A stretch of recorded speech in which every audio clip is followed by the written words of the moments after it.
नबी जो छो जो नबी जो एहसान न थे हा त हे असा के नियामतों नसीब न थियन हा अर्ज कयमि त तो ते एहसान नबी जो मां ते भी एहसान नबी जो तो असां ते छा जहान ते एहसान नबी जो कुरान त पढ़ी ॾिस शायद सॼो आहे कुरान नबी जो सो साईं ॻाल्हि कई त रिसाले ते शाह साहब जो पिरी प्यारनि खे ईंदे ॾिसी चए पियो त अॼु पुण जुड़म जोड़ जे दोस्त पे ही दर आया दुखन के सुखन मोकब ॾिनी मोड़ जापर खटी खोड़ सापर सूरन साण थी और अजकम त कवल पारू पातार में भंवर फिरे आकाश इन बिन्ही संदी गालड़ी कीअं राज़ आंदी रास त इश्क शाबाश जही मोहब्बती मेड़िया बाबा ही मोहब्बत तरी गद्या आहिनि जहान में वॾो मसलो आहे अञा अर्ज़ कयमि त जॾहिं मुंहिंजे मदान जी कल पिया पेई कॾहिं कोसा कोन थिया को ॾोरा पो ॾेई साजन सभेई ढजम ढोल ढिलायूं अर्ज़ कयमि त हाय कया हो जे दोस्त फिरी दुश्मन थिया हाय कया हो जे दोस्त फिरी दुश्मन थिया जल राजन के मुंह रंज के साथी न बढ़िया सो ये कोठे चाढ़े डाकड़ कढाऊं पल न तसा पो मिलन मेहना समझा लोग सजे में लो उहे के अखन मथे इए करे ना को तेरी रिसाले छजो भरियाम चे वाका कया हो कया अज अबो जे कुल्हे का भी कोन थिया अञा अर्ज़ कयमि त हाय कया हाण जा दोस्त फिरी दुश्मन थिया माखी जहिड़ी मोहब्बत में जई विधाऊं जान जेॾां राज़ रकीबन जो तिॾी तेॾां ताण मूं ठाहियां हूं ड्राहन चवनि वरियाम इएं न वाण अदा मोयस जिनी करण से कुल्हे कांधी कोन थिया अञा अर्ज़ कयमि त धातुरे जी दर ते खणी चकी हां तव्हां ज़िमेदार आहियो धातुरो खणी दर ते पोखो तव्हां उनखे पाणी मिठा ॾियो पर उहो थींदो पोइ बि धातुरो पहाको आहे त बेबड़े माण्हू जो ख्यालु थींदो अर्ज़ कयमि त धातुरे जी दर ते खणी चकी हण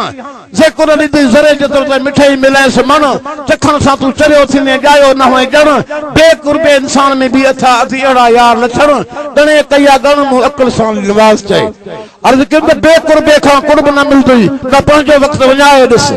बेकुर्बे खां कुर्ब न मिलंदी न पंहिंजो वक़्तु वञाए ॾिस अत मिठो मूर न थींदो पर मिसरी सां मिलाए ॾिस ज़बान हण सां ज़हर लॻंदी न पंहिंजो वात वञाए ॾिस अकुल ऐं बेअकुल खे तूं हीअं साण हटाए ॾिस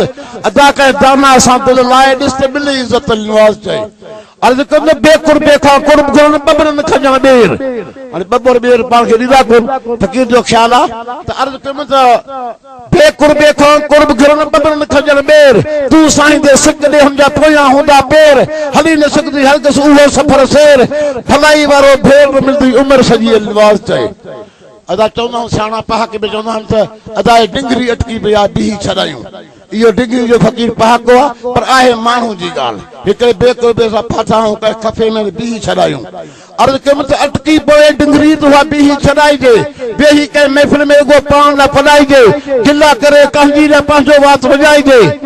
विड़ी न सघे कंहिं सां खणी पंहिंजो मोह मटाइजे अदा प्यार कजे पाड़े वारनि सां तर न तपाइजे अहिड़ो नीह निभाइजे जो मिली इज़त लिबास चए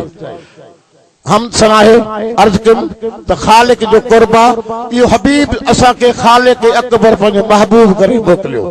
अल्लाह पंहिंजी जी तारीफ़ आहे अर्ज कयमि त परवरा प्यार तुंहिंजो हीअ नीह निज़ारा तुंहिंजे सदके परवरा प्यार तुंहिंजो हीअ नीह निज़ारा तुंहिंजे सदके वाजो आहे तख़लीक़ कई तो अर्श मुनारा तुंहिंजे सदके वाजे आहे तख़लीक़ कई तो अर्श मुनारा तुंहिंजे सदके सवाल में तबी पेद कया तो हिपरी प्यारा तुझे सदके अर्शन ते है चिमका अर्शन ते तू किताब मकोआ सू सिपारा तुझे सदके अर्शन ते है आसमान ते चिमकन पिया चंद सितारा तुझे सदके धरती सारी सब्ज कई तो ये बनी बारा तुझे सदके धरती सारी सब्ज कई तो बनी बारा तुझे सदके डंडू ढोरा तो कया हन सिद्धू किनारा तुझे सदके हर मेवे जो ज़ैको पंहिंजो अंबानारा तुझे सदके आदम हवा पैदा कई ये आदम सारा तुझे सदके